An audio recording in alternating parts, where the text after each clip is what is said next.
Bonjour à tous et bienvenue sur cette vidéo, amis Verseau, j'espère que vous allez tous bien. Alors, aujourd'hui on va s'intéresser de plus près à l'année 2025 sous l'angle du signe du Verseau. Alors, pourquoi ce titre, sous l'angle du Verseau? Tout simplement pour vous rappeler que si vous êtes né sous ce signe, c'est-à-dire que vous avez le soleil en Verseau, eh bien, vous n'êtes pas influencé que par ce signe, bien sûr. Vous avez également d'autres planètes et des astéroïdes dans votre thème. Celles-ci pourront aussi venir jouer dans votre année 2025. Donc tout ça pour vous rappeler que, bien entendu, tous les Verseaux ne vivront pas la même année 2025. Ici, nous allons regarder ce qui va se passer sous l'angle de ce signe, mais bien entendu, cela restera une analyse très générale par rapport à votre thème de naissance. Pour une vision peut-être un peu plus affinée de votre année 2025, je peux peut-être vous conseiller d'aller voir la vidéo de votre signe lunaire et de votre signe ascendant également. Ça pourra venir un petit peu compléter cette vidéo. Maintenant, si vous avez besoin d'une analyse beaucoup plus précise par rapport à votre thème global, et si vous avez du mal à décrypter tout ça, eh bien n'hésitez pas à me le demander. C'est une des analyses que je propose. Vous trouverez le lien vers mon site internet en descriptif de cette vidéo, si vous souhaitez une analyse écrite ou prendre rendez-vous.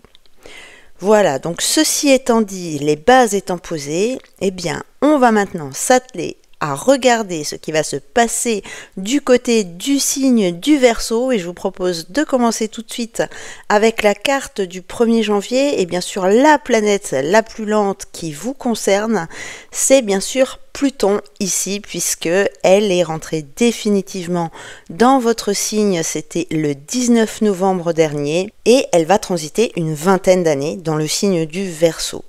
Alors, on va commencer tout de suite par démystifier tout ça, parce que effectivement, Pluton, c'est une planète dont on se méfie, qui est assez mal connue parce que on en a peur et on n'a pas forcément trop envie de la regarder. On la considère comme une planète mauvaise, de mauvais augure, alors que ce n'est pas vraiment ça, c'est surtout la planète des grandes transformations, des grandes mutations dans notre vie. Et en général, lorsque Pluton touche un point de notre thème, notamment lorsque c'est le soleil ou l'ascendant, si vous avez un de ces deux points dans le signe du Verseau, eh bien elle vient détruire complètement tout ce qui n'a plus lieu d'être dans votre vie. Elle fait de la place et elle vous transforme vraiment pour vous aligner avec qui vous êtes. En général, on sort vraiment différent d'un transit de Pluton sur son soleil ou sur son ascendant. Il y a possiblement un événement qui peut se passer à ce moment-là. C'est plus rare, mais il peut y avoir également une prise de conscience de l'intérieur, un sentiment qu'il y a quelque chose à changer. Alors je l'ai déjà vu, mais c'est vrai que plus généralement, eh bien, ce sont les événements extérieurs qui viennent nous faire prendre conscience de quelque chose. Alors je pense que c'est important ici de commencer par le fait de ne pas en avoir peur de cette planète. C'est une planète en définitive qui vous veut du bien. Moi je la vois comme le phénix du zodiaque, c'est la planète par excellence de la transmutation. Et bien que lorsqu'elle passe, eh bien ça peut être un petit peu douloureux, mais au final, c'est toujours très très bénéfique et libérateur. Il faut vraiment voir là en Pluton la planète qui va vous libérer et peut-être même vous libérer de vous-même. Alors d'habitude, je commence mes vidéos par présenter un petit peu les planètes au 1er janvier et puis après j'arrive transit par transit au fur et à mesure de l'année, mais comme Pluton va rester toute l'année au même endroit, eh bien on va en parler tout de suite. Et puis comme c'est quelque chose d'important, eh bien à chaque transit, eh bien on va revenir un petit peu à l'attitude des planètes avec Pluton et vous allez voir que cette année, il y a de bons transits par rapport à Pluton. Cette année, Pluton va être bien accompagné avec de bonnes énergies. On verra dans cette vidéo les transits de l'année, donc Neptune et Saturne qui vont rentrer en Bélier, qui seront en sextile à Pluton, et également Uranus qui va entrer en Gémeaux et qui sera carrément en trigone à Pluton. Donc vous voyez, vous avez pas mal d'énergies qui vont aller dans votre sens, qui vont vous aider à évoluer peut-être de manière plus positive, et on en parlera pour chaque planète au fur et à mesure des transits dans l'ordre chronologique de l'année. Donc revenons à Pluton pour voir un petit peu comment elle pourra agir cette année chez vous.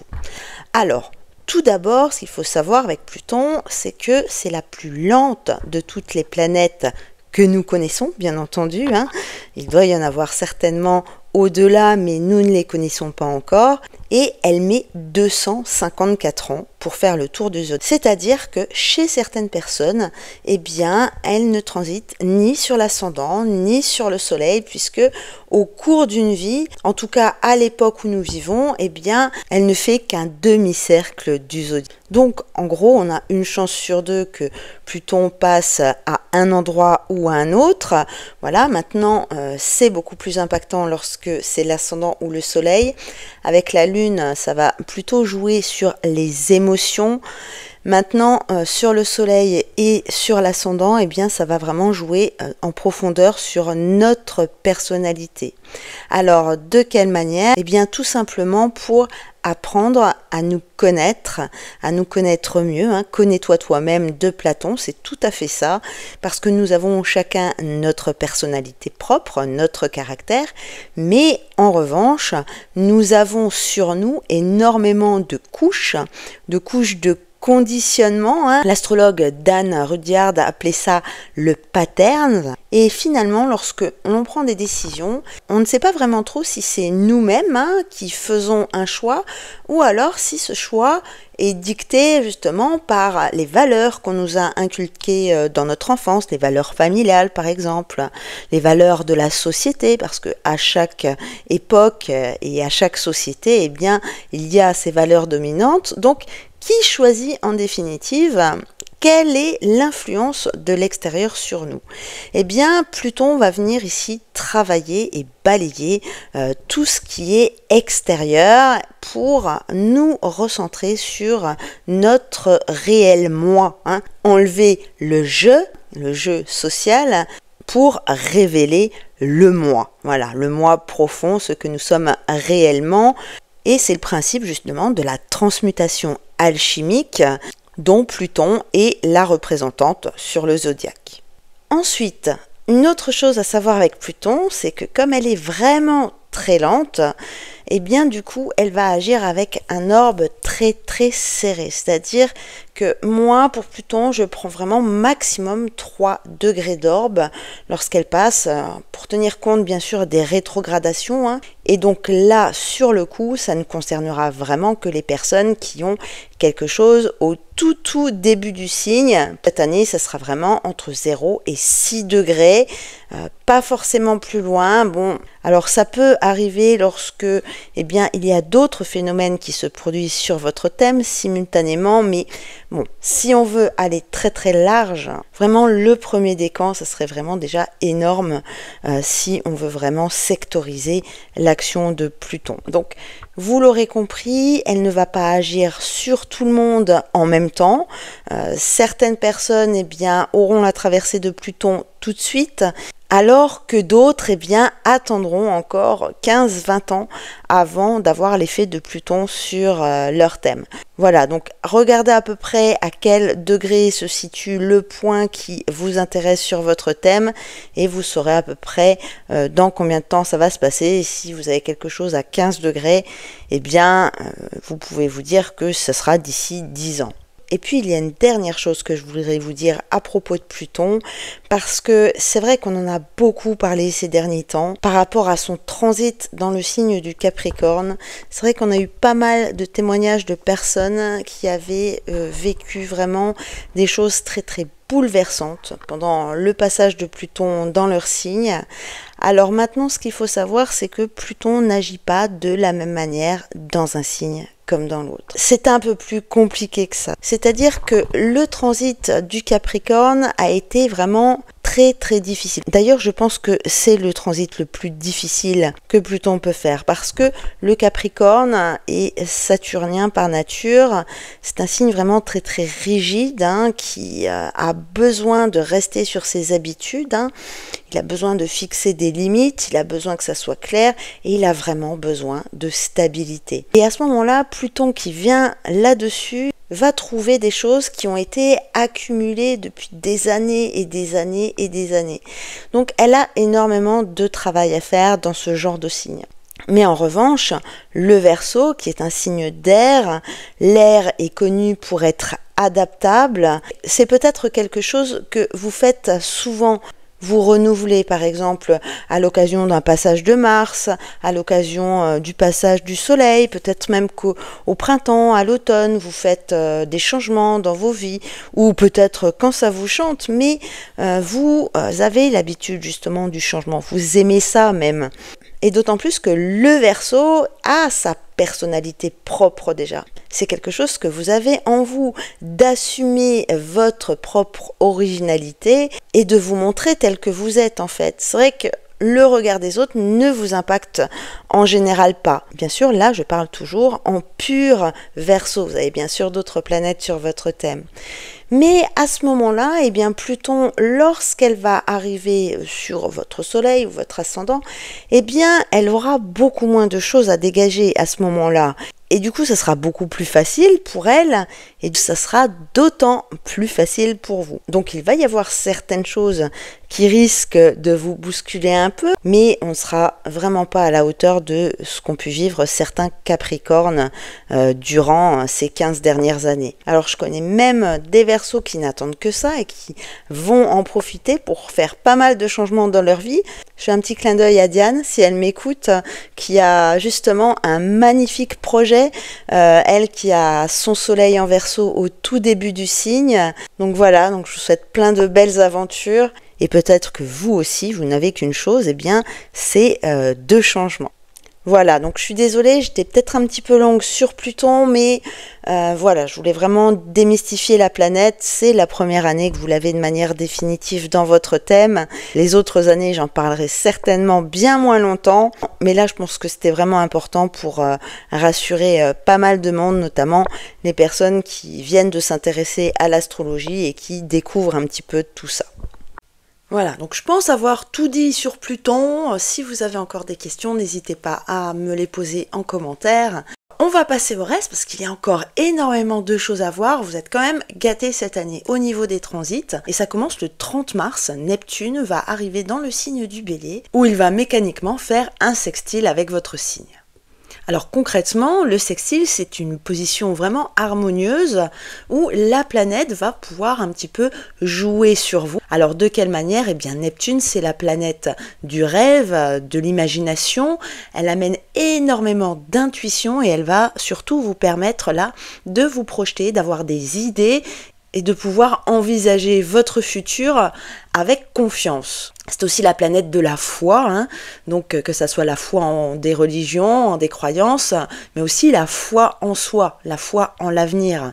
Et ça, c'est quelque chose de positif. Lorsqu'on a Neptune avec soi, on est plus à même à oser faire des choses parce que, eh bien, on envisage vraiment le futur de manière positive.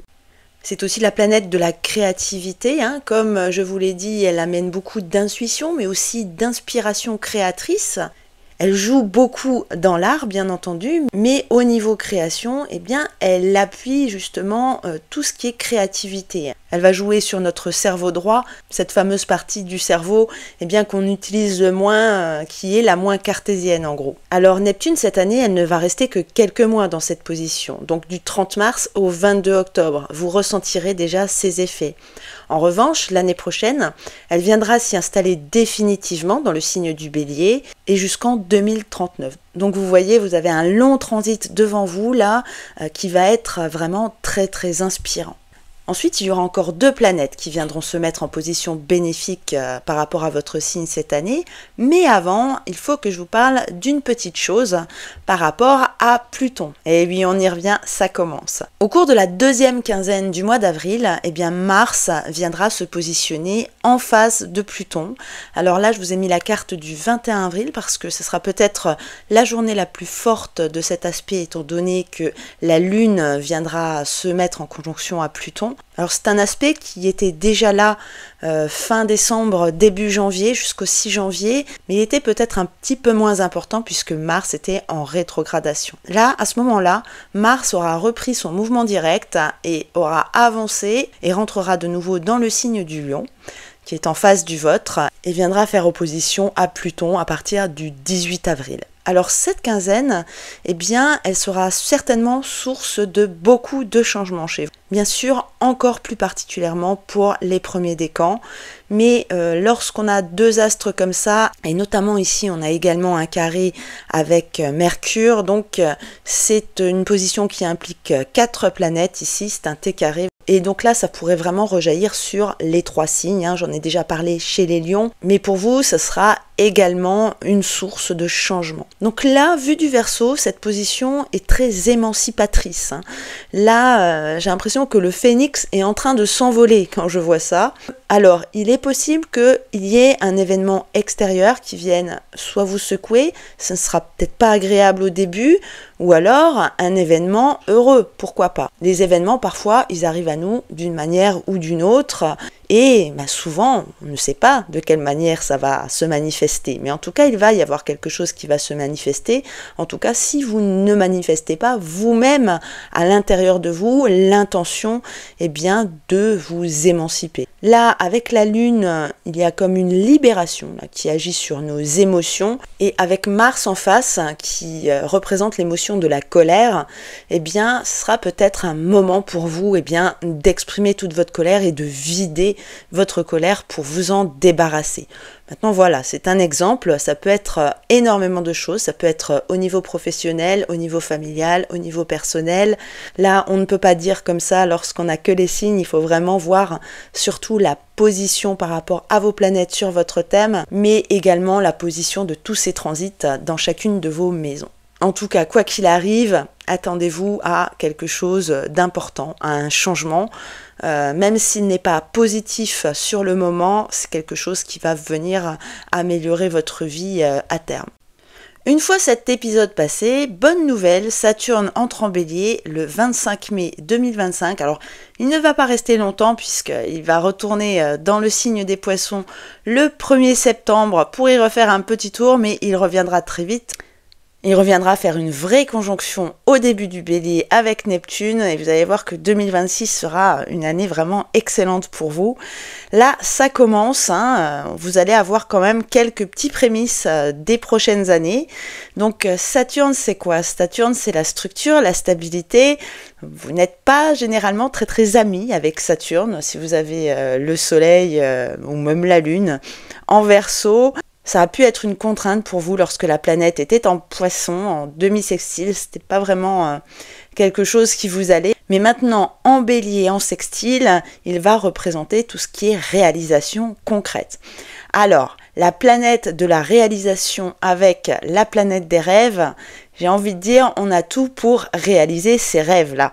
Donc sur la période du 25 mai au 1er septembre, ça risque d'être magnifique. Si vous avez des souhaits, si vous avez toujours rêvé de quelque chose, eh bien c'est le moment de tout mettre en place. Alors bien entendu, hein, si on ne sème pas de graines, eh bien on ne récolte pas de fruits. Donc c'est un moment là, sur cette période, éventuellement pour semer des graines et récolter les fruits l'année prochaine. Et puis il est largement possible avec ce genre de position que ce qui va se passer fin avril, eh bien, puisse vous faire un déclic pour vous faire agir de manière positive sur cet été 2025.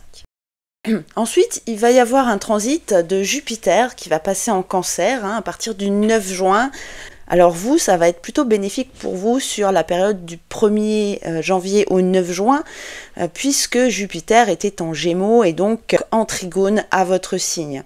À partir du 9 juin, Jupiter agira de manière assez neutre par rapport au signe du Verseau.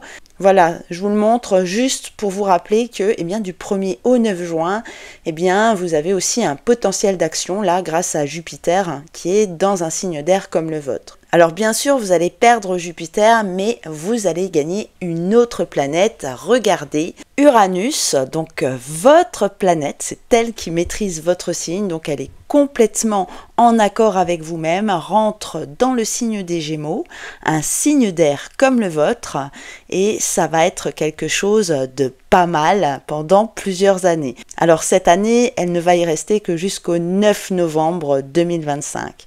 En revanche, en avril 2026, elle reviendra et elle y restera jusqu'en 2032. Donc vous aurez 7 ans là pour profiter de votre planète qui va faire un trigone avec votre signe et qui va vous amener énormément de possibilités d'évolution là. Lorsqu'on a Uranus en harmonie avec son signe, eh bien c'est une grande opportunité de se développer au niveau personnel. C'est la planète de l'individuation, de savoir qui l'on est et de s'affirmer tel que l'on est. Le fait que ça soit votre planète en plus, eh bien ça va encore accentuer tout ça. Donc entre Pluton là qui va venir un petit peu enlever les couches de conditionnement et l'action d'Uranus qui va agir avec vous, les 7 prochaines années vont véritablement vous amener à vous révéler en gros. Et c'est vraiment quelque chose de pas mal pour vous. Là vous allez pouvoir en profiter pour eh bien mettre vos actions au service de votre nature, j'ai envie de dire. Voilà, donc mettre en place des choses. Il risque d'y avoir énormément de changements dans votre vie, des changements pour une amélioration. Uranus, c'est avant tout la planète de l'amélioration des conditions de vie. Et puis, bien sûr, c'est aussi l'avancement technologique, l'avancement social aussi. Vous allez peut-être aussi avoir envie de prendre part un peu plus à l'avancement de la société selon vos idées. Voilà, tout ça bien sûr en fonction de votre thème. Ce sont des pistes tout ça, bien sûr, ce ne sont pas des vérités absolues bien sûr. Donc si on récapitule, cette année 2025 partiellement et 2026 sur quasiment toute l'année, vous aurez ce triangle là qui va être très très bénéfique pour vous, donc composé de 2 sextiles entre Neptune, Saturne et puis Uranus d'une part et Pluton d'autre part, avec Pluton qui est relié en trigone à Uranus. Bref, ce ne sont vraiment que des symboles harmonieux et vous allez commencer à en bénéficier en 2025 et surtout en 2026-2027, vous allez voir que ça va être très très intéressant. Les prochaines années, il y a vraiment des possibilités de développement extraordinaires pour vous à ce moment-là. Voilà, donc c'est à peu près tout sur le signe du Verseau, enfin c'est à peu près tout, vous allez me dire, c'est quand même pas mal. Donc 2 très bonnes nouvelles bien entendu, on se revoit l'année prochaine pour étudier votre année 2026, alors là ça va être extraordinaire. Donc préparez-vous au changement, préparez-vous à une amélioration. Vous avez vraiment des étoiles qui commencent à s'aligner à partir de l'année prochaine. Voilà, écoutez, j'espère que tout ceci vous aura un petit peu éclairé par rapport à ce que vous aviez envie de faire en 2025. De toute façon, on en reparlera bien sûr de tous ces transits sur les vidéos régulières tout au long de l'année, il n'y a pas de souci. Et puis, écoutez, moi je vais vous laisser et je vous souhaite une très très bonne année 2025. Utilisez bien les énergies qui sont là à votre disposition et surtout, prenez soin de vous, ça c'est très très important. Voilà, donc je vous dis à très très bientôt pour des prochaines vidéos.